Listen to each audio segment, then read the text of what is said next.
ყალაწმინდა სამების საკათედრო ტაძრის მგალობელთა გუნდი ჩვენთან სტუდიაში და რა თქმა უნდა სტუდიაში სტუმრებიც გვეყოლებიან. შიმონ ჯანგულაშვილი სამების გუნდის ხელმძღვანელი, ასევე სამების გუნდის ხელმძღვანელი გიორგი დონაძე, ლექსო შენგელია სამების გუნდის მენეჯერი და გიორგი ცაგარელი ალტისტი მოგესალმებით. დიდი მადლობა სტუდიაში მოგწონებისთვის. უსმენდი ნაწარმოებს და სულ რამოდენიმე წუთი ესეთი სიმღერის ალბათ საკმარისია რომ კაცობრიობას ყველასოდო ეპატიოს. სხვადასხვა 1998 წელს შეიქმნა სამების საკათედრო ტაძრის მგალობელთა გუნდი. თავიდან მე მგონი ძალიან პატარა შემადგენლობით. შემდეგ უკვე გაიზარდა ხო წლებთან ერთად ასე ვთქვათ. დიახ, თავიდან სულ 15 კაცი იყო და მაშინ ჯერ ნარიყალაზე გალობდით ჩვენ წმინდა ნიკოლოზის ტაძარში და იქ რაღაცა მოხდა და გამოგვიშვეს. იყო სასულიერო პირი, რომელსაც გალობა არ უყვარდა. ბერძნული გალობა უყვარდა, არის ესეთი დაჯგუფება ჩვენ ეკლესიაში, რომელიც ქართულ გალობას უბრალოდ ებრძვის. ამაზე არ მინდა. ეს ისტორიულად ესე იყო ხოლმე, არა მარტო საქართველოში, ქართულები მისიონერებიც იყვნენ სხვადასხვა ქვეყნებში, სადაც იმენაზე უნდათ რომ წარმართულიყო საგალობლები და წირვალოც. ეს რაღაც ძველი გავლენებია ძალიან და მე ეს გაიგო პატრიარქმა, ნარიყალიდან გამოგვიშვეს და დაგვიძახეს საპატრიარქოში. მაშინ წმინდესი სულ რამდენჯერმე მყავდა ნანახი ესე მსახურებაზე ისიც ხო და მოგვისმინა და თქვა რომ ჩემთან იგალობებთ სიონში და რაღაცა ხნის მერე დამიძახა და მითხრა რომ თქვენ უნდა იყოთ საპატრიარქო გუნდი მშენებარე სამების ტაძრისთვისო და მაშინ სამების ტაძრის ადგილზე იყო დიდი ორმო რამდენიმე წელი და იმის აშენება საერთოდ წარმოუდგენელი იყო ძალიან ძნელი იყო და ბევრი რაღაცა სითხოვდა ხო და მე ვთქვა ვერ შევძლებ მეთქი მე ამას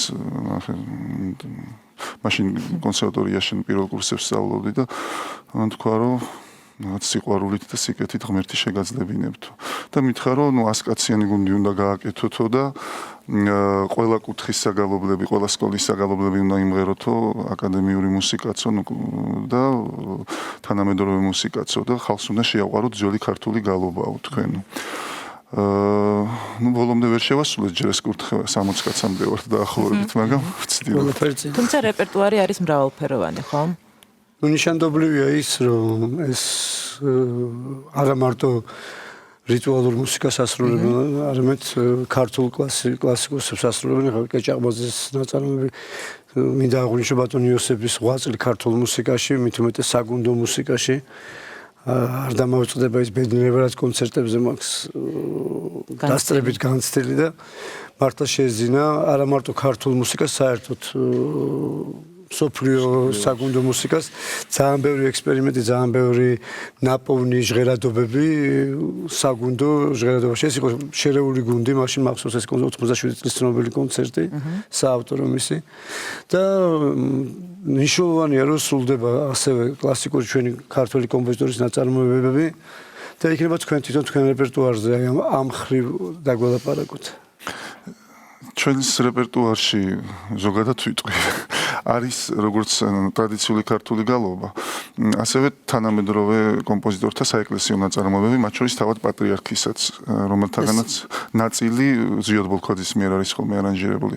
ჩვენს რეპერტუარშია ხალხური სიმღერები, რომელსაც გიორგი დონაძე ხელმძღვანელობს ამ საქმეს და ჩემი აზრით მეგობარზე ბევრი ესეთი კარგი სიტყვების თქმაც და უხერხულია, მაგრამ ერთ-ერთი საუკეთესო მცოდნეა ხალხური სიმღერის ჩვენს ქვეყანაში და მე ვამაყობ მისი მეგობრობით. და ჩვენს რეპერტუარში არის გენიალური, როგორც თქვენ აღნიშნეთ, ჯერ კიდევ საქართველოშიც ვერ არის სათანადოდ დაფასებული ბატონი სოსო კეჭაყბაძე, მე შემიძლია ვთქვა, ეს იყო საოცარი გენიოსი, რომ მსოფლიო მნიშვნელობის კომპოზიტორი, რომელმაც გუნდის, როგორც ინსტრუმენტის, როგორც უნიკალურად აწყობილი ინსტრუმენტის სრულიად ახლებური გააზრება მოგცა.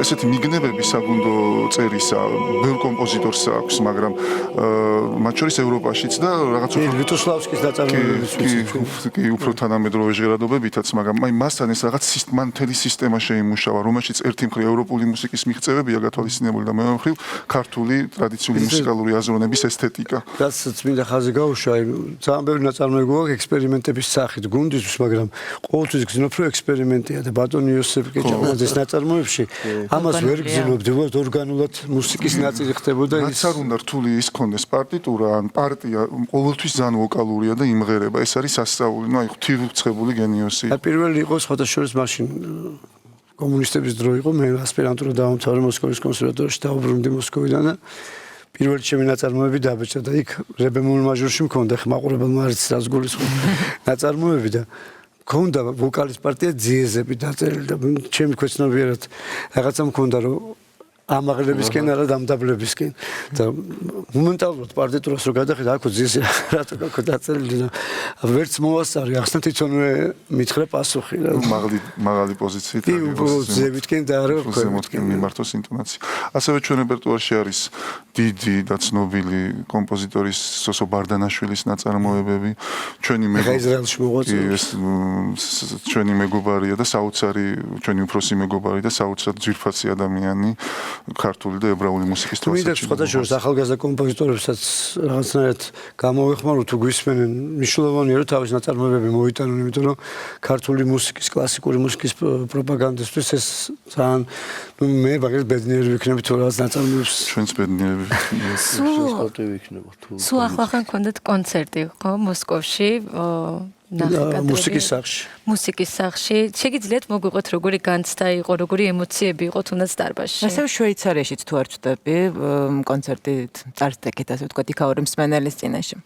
კი, ნამდვილად ეს ბოლო პერიოდი დატვირთული საგასტროლო. კი, ნომრებით ესე იგი თან მოსკოვში როგორც ახსენეთ ძალიან წარმატებული კონცერტი ჩავატარეთ მუსიკის სახლი უკვე მეორეჯერ და რაც თავარია ეხლა დამჯერად რაც თავარია ორივეჯერ ისეთი დიდი სიყვარული და სიხარული მივიღეთ მაყურებლისგან რომ ნამდვილად დაუწყარი იყო როგორც ახსენეთ ბოლო კონცერტი ჩავატარეთ ორი კონცერტი ჩავატარეთ შვეიცარიაში ლუცერნის სიმფონიურმა ორკესტრმა მიიწვია სამების გუნდი მივიღეთ ერთ-ერთ ძალიან პრესტიჟულ ფესტივალში მონაწილეობა სადაც იყვნენ მიწვეული ძალიან მაღალი დონის მუსიკოსები მინდა ვისარგებლო შემთხვევით და მადლობა გადავუხადო კულტურის სამინისტროს რადგანაც მათ ძალიან დიდი დახმარება დაგვიწიეს რომ ამ ფესტივალზე ჩვენ გამგზავრებული ყავით ასევე კომპანია Outdoor-ის რაც შეეხება ფესტივალის გამოხმაურებას მე მგონი სვიმონი და გიორგი დონეძე უკეთესად იტყვიან იმიტომ რომ მუსიკალურად შეაფასებენ ის ესე იგი ჩვენ ცალკე დავდივართ თქო ხალხური სიმღერის რეპერტუარი სხვადასხვა ანსამბლები ძალიან დიდი პოპულარიზაციას უწევენ ქართულ კულტურას მაგრამ ესეთი ტიპის პოპულარიზაცია რომელსაც ეს გუნდი აკეთებს მე მგონი საქართველოს ისტორიაში არ ყოფილა პირველი ნაწილი არის როგორც ახსენეთ კლასიკური, ესეთი საგუნდო მუსიკა, პროფესიული მუსიკა და მეორე არის ხალხური და 2 საათს მაინც არის ჩვენი კონცერტები. ფიზიკურად ძალიან დიდ დატვირთვას უძლებენ ჩვენი ბიჭების და თვითონ დირიჟორების. და ესეთი ემოცია ხალხის მხრიდან, როგორც აი შვეიცარიაში მივიღეთ მოსკოვში, აღარ გვიშვებენ სცენიდან, იმიტომ რომ აი რაღაც ურთულესი ნაწარმოებები ამ პროფესიული მუსიკის და მე ხალხური ეკრიმანჭული და ეს ჩაკრულ შოქს იღებენ. ხა მე არავის არ ვაკნებ არავის თქვა სხვა ანსამბლების წარმატებას და ქართული კულტურის პოპულარობას. ესეთი სახის, ესეთი მარტივი გზით გატანა, ესეთი მრავალფეროვანი, აი საოცრება ხდება. არავის არ უქნია ჯერ. ეს შემიძლია თუ პირველი გუნდია, რომელიც ესე დონეზე ასრულებს აი კლასიკურ და საგუნდო პროფესიულ მუსიკას და შემიძლია ვთქვათ ხალხურ მუსიკასაც საკმაოდ მაღალ დონეზე ვასრულებდა. გიორგის ჩვენთან როგორ მოხდა დავუშვათ თქვენი პირველი ჩართულობა. ანუ იდეა მოგვივიდა რომ მინიატურები კინო და თეატრის მუსიკიდან გიაყანჩელი გაგოკეთებინა აგეთი ექსპერიმენტის სახით ხოლმე საიუბილეო წელს ხوارეს ღნება ნუ საიუბილეო წელს დაემთხვა ანუ ალტი და გუნდი ესეთი რაღაც ძალიან იშვიათი არის არ ვიცი კეთებული მიახლოებულია ხმასთან ანუ ტემბრალურად კაცის ხმასთან ძალიან ახლო არის მაშინ ალტი ბიჭია ეს საგანმანათლებლო თვალსაზრისითაც მინდა ორი სიტყვა თქვა მე ვიცი ძალიან ბევრმა შეებსრულებამ ნოტები არ იცოდა და სწავლობენ ნოტებს ხო როგორც ვიცი ხო, ანუ შეიძლება ითქვას, რომ არა კონსერვატორიის სტუდენტებიც, მაგრამ არიან მართვეს და ბიჭების და იმის აღწერა. რომლებიც უკვე დაუშვათ პროფესიული არ ქონდათ, მაგრამ ეხლა ჩვეულებრივ. ხო, ეს არის მნიშვნელოვანიც, იმიტომ რომ ერთი ორ ზუჯის, მაგრამ მე მინდოდა მეთქვა, რომ ეხლა ზვიადის ნაწარმოებებსაც ასრულებენ ზვიადის როგორც სოლისტის მათთან ერთად გასტროლებზეც და აქაც სულდა ატარებენ კონცერტებს და ზვიადის მუსიკისადმიც რაღაც ძალიან დიდი გახტაცება აქვთ.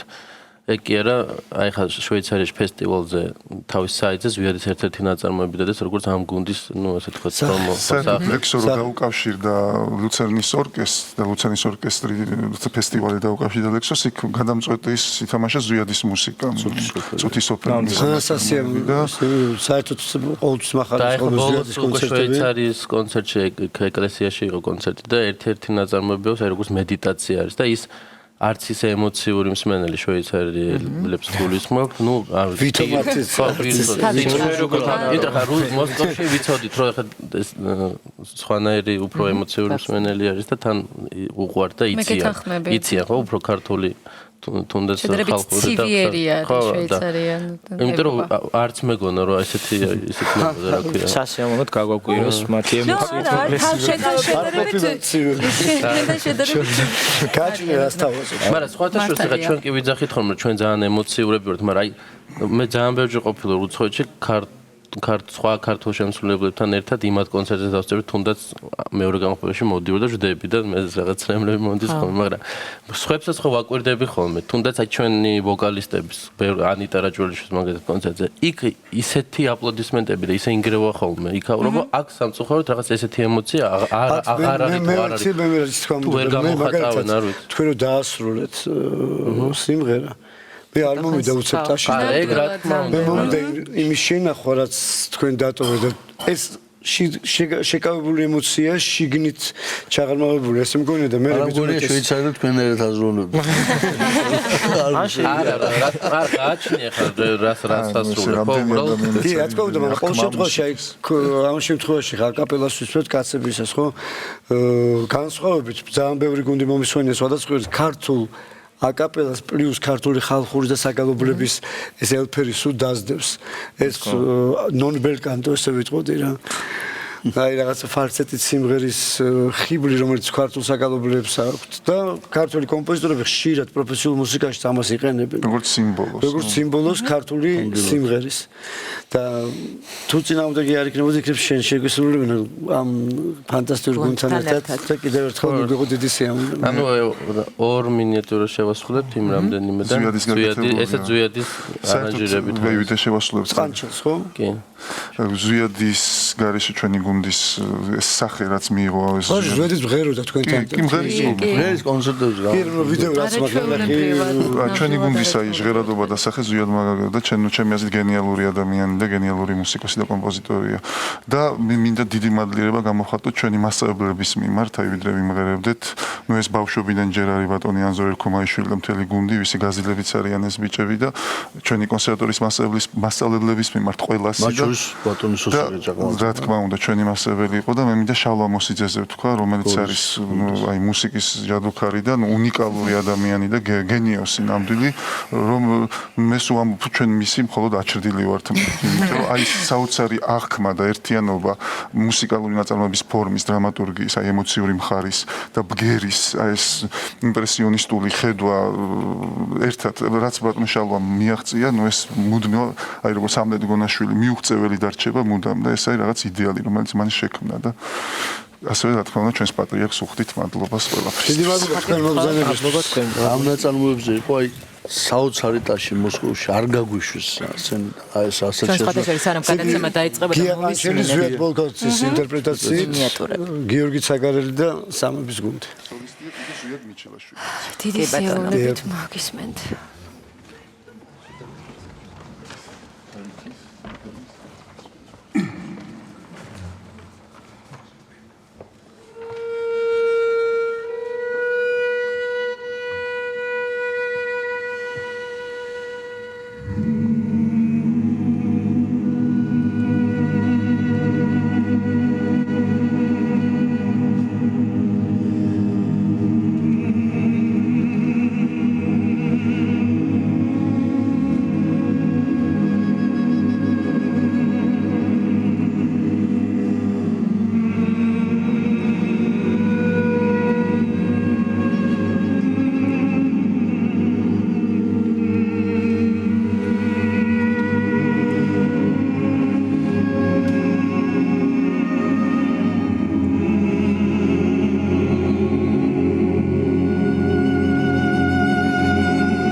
ძალიან დიდი მადლობა. საოცარი იმისთვის კი. სიმშვიდე, სიყვარული და სიკეთე მოდის თქვი გადავიცეთ. დიდი მადლობა. დიდი მადლობა მართლა სხვანაირი დღე დაიწყო დღეს შემიძლია ვთქვა ჩემთვის დარწმუნებული ვარ ჩვენი ჩემთვისაც. მაყურებლისთვის და მსმენელისთვის უღრმესი მადლობა ყველა თქვენგანს როცა ესე მღერი ხარ ეს ერთი ორგანიზმია რამოდენიმე ადამიანის აქ არ არის სრულყოფილი გუნდი როგორც ვიცი რაოდენობრივად და ალბათ თითეული ხმა რომელიც ერთიანდება ერთ სულუნებაში ბედნიერებას ათითაუთად დაგაქვს სადაც ვისაც ეხებით ძალიან დიდი მადლობა დიდი მადლობა. რეკლამის დროა დაუბრუნდებით რამდენიმე დიდი მადლობა წუთში და ბრძანებისთვის ჯადოსნურ გამოფენაზე დაგპატიჟებს და გველოდეთ.